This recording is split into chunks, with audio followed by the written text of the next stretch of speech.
حاضره معنا كذلك السيده سهيله اللي مختصه في الخياطه في هذا العدد حتى تعطينا هذيك الطريقه الجميله حتى اي انسان ممكن انه يخيط الرايه الوطنيه في بيته. عسلامه، صباح الخير. صباح النور. واش راكي؟ لاباس؟ والله غير خير وعافيه. حتى انت راكي منوره بالوان الرايه الوطنيه. منوره بوجودكم بوجود المشاهدين. ربي يخليك سيدتي.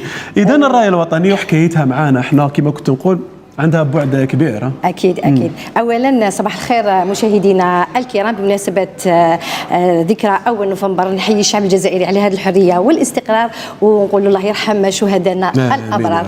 طبعا اليوم درس اليوم كان مميز يعني على حسب الذكرى الاجواء اللي عايشينها، وهو العلم الجزائري طبعا بالوانه الزاهيه. صح. نبدا اكيد. طبعا العلم الجزائري نخدموه نقولوا التيسو بالساتان، نقولوا اما لو ساتان كما راكم تشوفوا، لا سوا ساتيني ولا الحرير، ولا ما كانش نخدموه بالقماش تاع الشيفون. هذاك الشيفون مقاوم للحراره والبروده طبعا والامطار كيعلقوهم ونزينوا به شوارع بلادنا الجميله. طبعا الاختيار الالوان تكون كالتالي: عندنا اللون الابيض اللي يرمز للنقاء طبعا والسلام، اللون الاخضر اللي يرمز طبعا للازدهار والموروثنا الجزائري. فوالا طبعا وارضنا خاصه ارضنا الخضراء ان شاء الله ربي يخليها خضراء. هذه عباره حبيت نوصلها أكيد. عندنا هنا الاحمر اللي يرمز لدم الشهداء الابرار. طبعا الحاجه الاولى نحن نرسموا ديكاري. طبعا عندنا العلم الجزائري، عندنا الحجم الصغير والحجم المتوسط والحجم الكبير. احنا نرسموا مربعات، هذوك المربعات تكون متقايسه على حسب اللون اللي حابينه، نفصلوهم نحطوهم. بعد ما نفصلوهم عندنا طريقتين للخياطه: نخيطوا اللون الابيض مع الاخضر، اما نديروا له السورجي. طبعا هذا حبيت نوريه لكم باللي السورجي، هذا السورجي يعني فوالا، هذا السورجي يعني ماشينه دير تقطع وتخيط في نفس الوقت. طبعا هذه خاصة كيديروا هذوك الأعلام الصغيرة اللي يزينوا بها الشوارع. يعني تجي سهلة في الخياطة. هكذا بهذه الطريقة يتغلق بهذه الطريقة. سينو بطريقة أخرى يعني خياطة فقط، هنا فيها خياطة فقط يعني فيهاش سيرجي. فوالا خياطة بالماشينة. نروحوا نرسموا هادوما، نخدموهم عفوا ونخيطوهم ونحطوهم دو كوتي، ونجو نرسموا الهلال والنجمه. الهلال والنجمه الخماسيه اللي تعبر على ديننا الاسلام، يعني دين الدوله الجزائريه. نجي ناخذ التفصيل اللي رانا حابينه، يعني الشكل اللي انا حابينه، نرسم الهلال ديالنا طبعا بهذه الطريقه باش يخرج لنا شباب. هكذا نحاول نرسمه بهذه الطريقه. اوكي. بعد الصحن الصغير عليه شويه الصغير اكيد فوالا باش يخرج لنا يعني يخرج لنا شباب ومضبوط وما نتعبوش فيه. هكذا بهذه الطريقه اكيد نروحوا ان نوجدوا النجمه الخماسيه. انا وجدت لها النقاط ديالها، نديروا الخطوط تكون متساويه ونرسم النجمه بهذه الطريقه. طبعا كي نرسمها انا على الورق تجيني سهله في الفصاله. هذا وشي نخدموه ونديروا من بعد من فوق برك فوالا من الفوق ونطراسيو الى اخره. اوكي فوالا بهذه الطريقه. النجمه تاعنا النجمه لازم تكون هنا مع الحدود تاع الهلال تاعنا، مع حدود الهلال طبعا.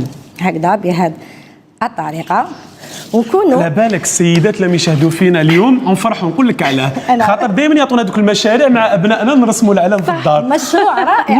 وندخلوا اليوتيوب نبداو نحوسوا كيفاش نرسموا. هاي طريقه هاي يعني شوفوا اللي جاتها فرصه باش تخدم مشروع العالم الجزائري يعني مع ابنائها في المشاريع المدرسيه يعطونا هذيك البروجي تاع الدار. بديتي طريقه سهله وخاصه انك استعملتي الاواني تاع فوالا باش تسهل الامور. طبعا نروح للطريقه الاخرى، يعني بعد ما نقطعوها نجو لهنا القطعه تاعي اللي خدمناها.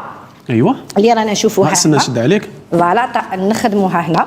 ايوه نجي نحكم القماش الاحمر ديالنا، القماش الاحمر اللي يرمز كما نقولوا الهلال والنجمه، يرمز لديننا الاسلام. والحمد لله على نعمه الاسلام. الحمد لله يا رب. فوالا نجي نحط انا الساتان تاعي الاول هنا. الساتان نحطه هنا فوالا، ونجي نحط هاد الورق اللي كنت فوالا اللي كنت قطعتهم. هاي نشد عليك. فوالا شكرا. تسمى هذاك اللي قطعتي من الورقه يكون تحطيه ديريكتومون تقطعيه. قطعتوه شوفوا كيما راكم تشوفوا هنا يكون مع الخط. اكيد نسيو نديروه فوالا نسيو نديروه مع الخط الوسط. يعطيك الصحه. الله يسلمك. فوالا هذه هي الفكره. يعني هذه هي الفكره، نوصلكم الفكره بطريقه يعني بسيطه مبسطه هكذا. الله يسلمك. الامهات اللي دائما يحصلوا مع ابنائهم لما يجيبوا لهم هذاك المشروع المدرسي ها هو الحل. ونجي نحط النجمه هنا.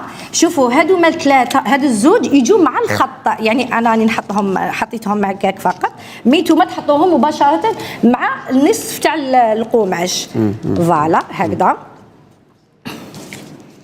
نجي انا حطينا هذه من بعد تقسم مباشره. مازال نزيدو نحطوا هذا القماش تحته، يعني يكون معاه نحكموه بلي زيبانغيتو، يكون مساوي معاه هكذا بهذه الطريقه هكذا باش تجي جهه منا جهه منا. فوالا جهه منا وجهه منا. فهمت عليك. هكذا بهذه الطريقه.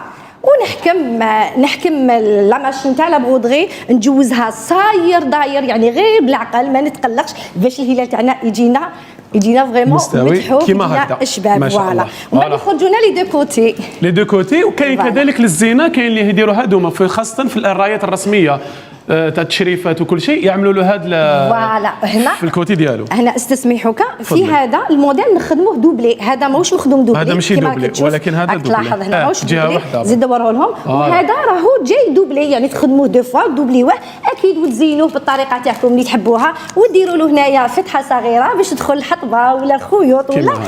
وهذه هي. بارك الله فيك، يعطيك الصحه. شكرا لك، زيدت لنا البلاطو تاعنا بالرايه الوطنيه وما كاش حاجه اجمل منها. فربي يخليك ويسجدك ان شاء الله يا ربي. بلادنا ويحيى كما يقولوا العالم الجزائري تاعنا اللي منورنا بلادنا. اكيد. شكرا لك، يعطيك الصحه.